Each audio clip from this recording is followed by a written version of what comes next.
नमस्कार. मी भाऊ तोरसेकर. तुम्ही बघत आहात प्रतिपक्ष. मित्रांनो,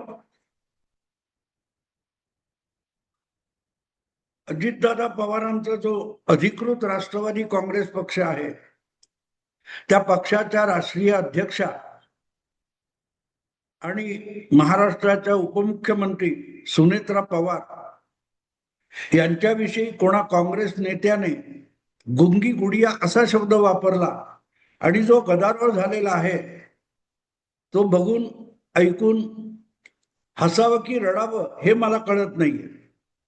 याचं कारण हाच आक्षेप असेल तर अगदी त्या उपमुख्यमंत्री झाल्या आणि अजितदादांच्या आकस्मिक अपघाती मृत्यूपासून सुनेत्रा वहिनी या उपमुख्यमंत्री होण्यापर्यंत जो कालखंड आहे किंवा त्यानंतर त्यांची पक्षाच्या राष्ट्रीय अध्यक्षपदी निवड होण्यापर्यंतचा जो कालखंड आहे, त्या जवळजवळ महिना दीड महिन्यामध्ये मी जे जे काही व्हिडिओ राजकीय विश्लेषण म्हणून केले त्यामध्ये मी अनेकदा सुनेत्रा वहिनींचा उल्लेख गुंगी गुडिया असा केलेला आहे. पण मी तो शब्द वापरल्यानंतर कोणीही कुठेही आक्षेप घेतला, अगदी माझ्या मित्रांमध्ये नाही, माझ्यावर टीका टिप्पणी करणाऱ्यांनी कोणीही नाही. अगदी सुनेत्रा वहिनींच्या पक्षातले जे अत्यंत निष्ठावान कार्यकर्ते आहेत त्यापैकी एक दोन माझ्या परिचयाचे आहेत, पण त्यापैकी कोणीही माझ्या त्या गुंगी गुडिया शब्दाला आक्षेप घेतला नव्हता.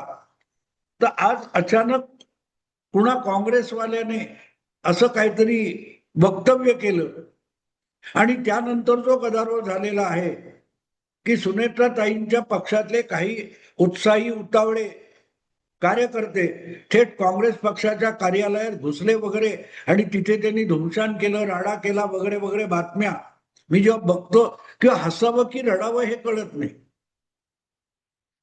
आपल्याकडे राजकीय चर्चा, उहापोह, बातम्या या इतक्या उथळ होऊन गेलेल्या आहेत की कशाविषयी गदारोळ करायचं आणि कशाविषयी दुर्लक्ष करायचं याचंही भान अनेकांना उरलेलं नाही.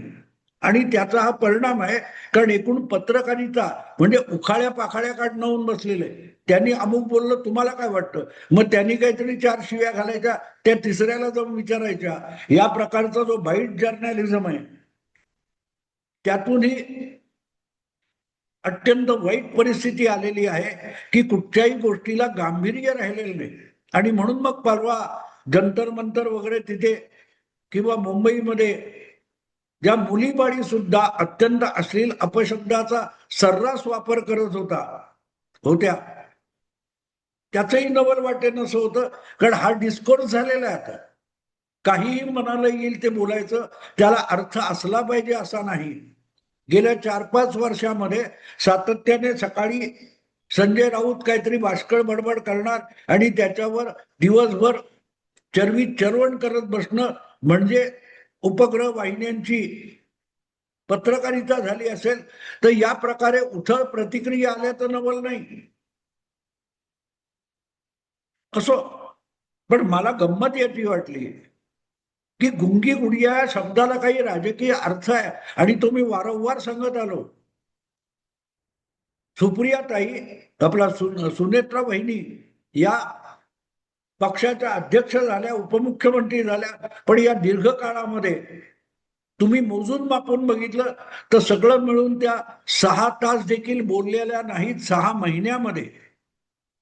आणि म्हणून मग सुनेत्रा वहिनींचं राजकीय मोजमाप करताना, मूल्यांकन करताना त्यांची तुलना आपण कोणाशी करू शकतो हे बघावं लागतं. आणि हे सांगताना मी म्हटलं होतं की इंदिरा गांधी या लालबहादूर शास्त्री यांच्यानंतर मुख्यमंत्री झाल्या, देशाच्या पंतप्रधान झाल्या, तर डॉक्टर राम मनोहर लोहिया आणि मधुलिमे यांच्यासारख्या अत्यंत बुद्धिमान राजकारणी नेत्यांनी त्यांची तुलना गुंगी गुडिया म्हणून केली होती. आणि गुंगी गुडिया म्हणजे काय, त्याचा अर्थ काय होता, त्याचं गांभीर्य तरी आजच्या पत्रकारांना आणि चर्चा करणाऱ्यांना कळतं का? मोरारजी देसाई हा काँग्रेस पक्षामध्ये सगळ्यात स्ट्रॉंग नेता होता, पण त्याला शह देण्यासाठी काँग्रेस पक्षातले कामराज वगैरे, अतुल्य घोष किंवा सखा पाटील यासारख्या नेत्यांनी आपल्या तोडीस तोड असलेला पण थोडा वरचढ असलेला असा मोरारजी देसाई हा पंतप्रधान होऊ नये आणि तो आपल्या सगळ्यांच्या डोक्यावरून मिरे वाटेल, त्यापेक्षा नेहरूंची कन्या तुलनेने कमी अनुभवी तिला पंतप्रधानपदी बसवलं तर तिला आपण कठपुतळीसारखं खेळवू शकतो, ही धारणा काँग्रेसच्या हायकमांड ज्याला म्हणतात किंवा काँग्रेसचे जे वरिष्ठ होते त्यांना वाटत होती.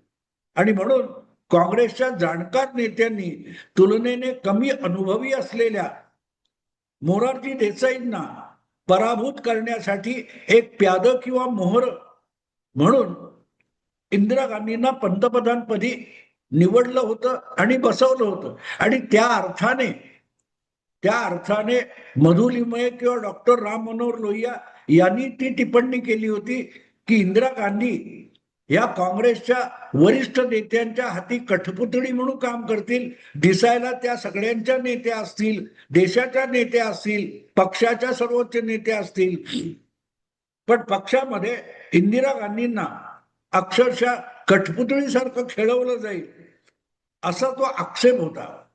ती टिप्पणी किंवा निंदानालस्ती नव्हती. पण आज ज्या अर्थाने त्या बोललं जातंय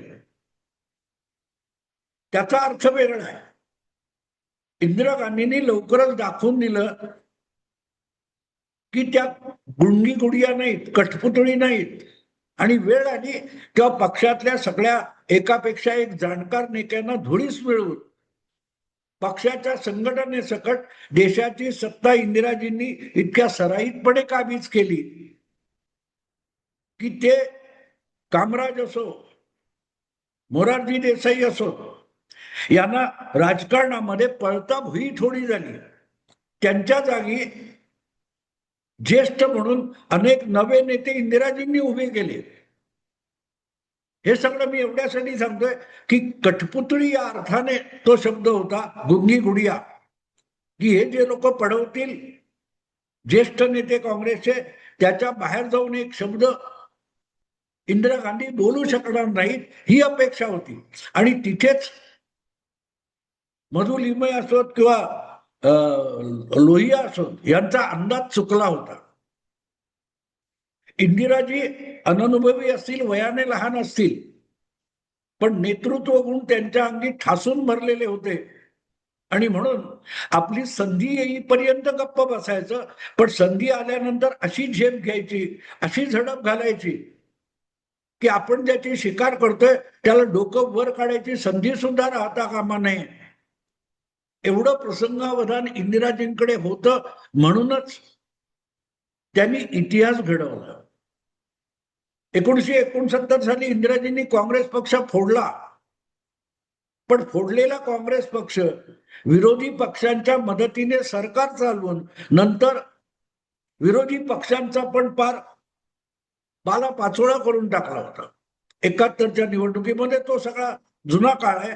पण सांगायचा हेतू असा की ज्या हेतूने, ज्या अंदाजाने, ज्या आकलनावर इंदिराजींना गुंगी गुडिया म्हटलं होतं, ते करणारे एक गोष्ट विसरले की कमी बोलणारी माणसं असतात, ते खूप काही करणारी असतात.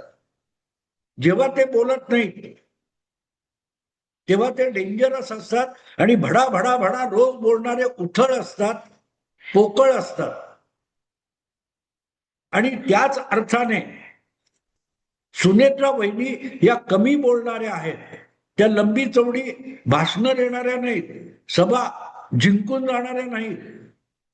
पण ज्या पद्धतीमध्ये अजितदादांच्या मृत्यूनंतर अल्पावधीमध्ये सगळा पक्ष सुनेत्रा वहिनींनी काबीज केला, तेव्हा त्यांनी माझे शब्द खरे करून दाखवले, भाऊ तोरसेकरचे शब्द खरे करून दाखवले. कारण मला आठवतं मी त्यावेळेला एक भाकीत केलेलं होतं की सुनेत्रा वहिनी बोलत नाहीत फार, पण त्यांची देहबोली, त्यांचा अबोला खूप काही सांगून जातो. आणि म्हणूनच शरद पवारांच्या आयुष्यामध्ये, शरद पवारांसारख्या दिग्गज नेत्याच्या आयुष्यामध्ये ही दुसरी सोनिया गांधी होऊन आली आहे असा मी शब्द वापरलेले होते.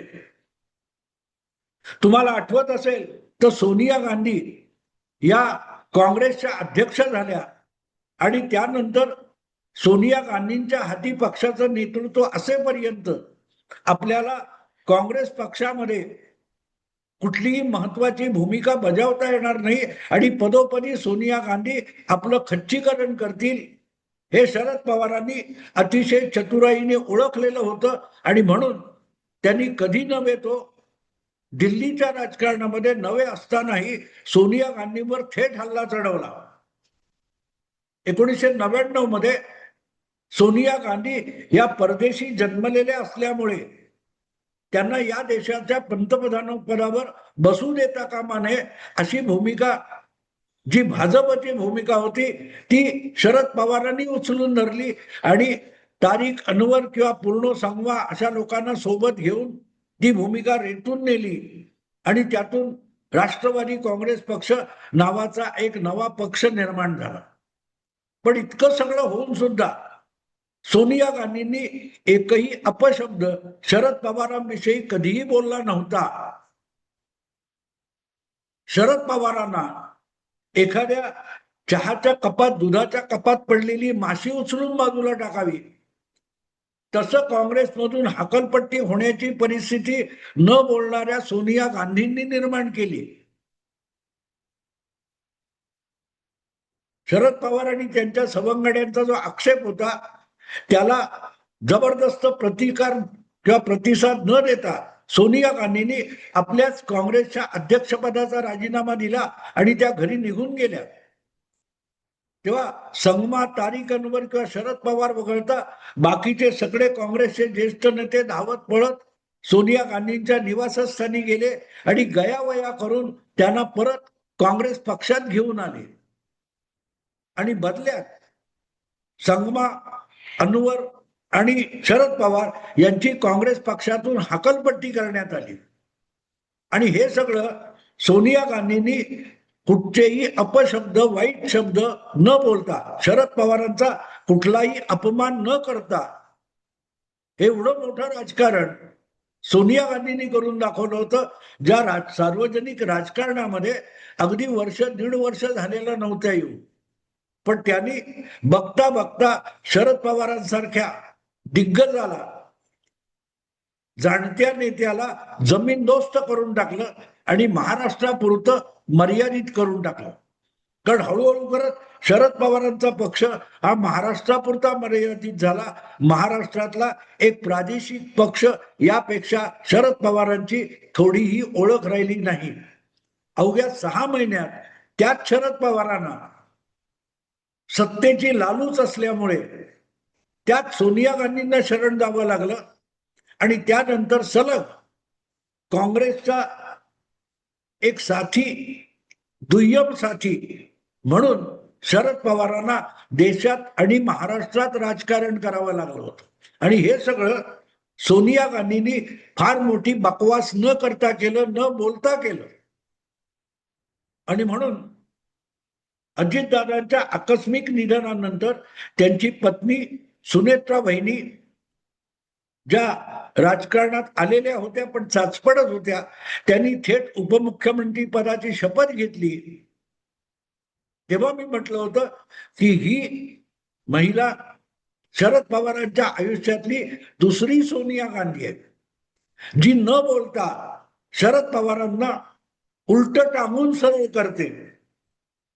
अर्थात उलट टांगून सरळ करणं हा अमित शहाचा बंगालमधला डायलॉग आहे, पण मी इथे तो वापरतो.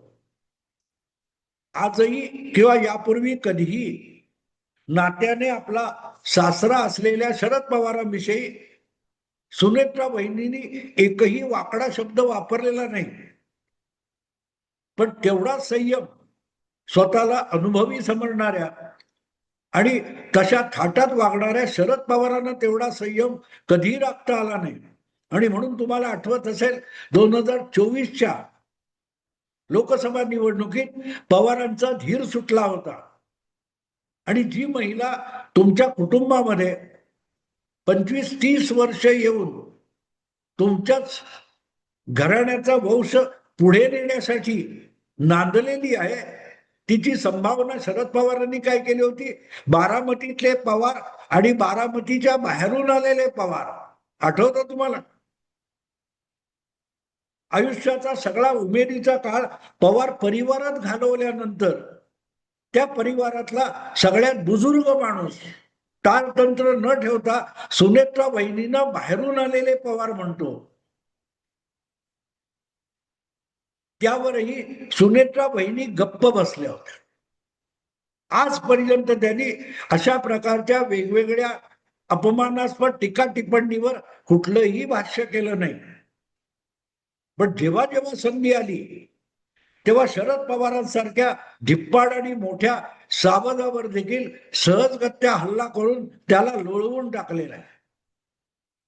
तुम्हाला आठवत असेल, अजितदादांचा अंत्यविधी चालू होता, त्यानंतर आणि त्या वेळापासून आठवडाभर तरी आता अजितदादांचा पक्ष जणू काय शरद पवारांच्या आणि सुप्रियाताईंच्या कब्जात गेलाय असं एक वातावरण निर्माण केलं गेलं होतं.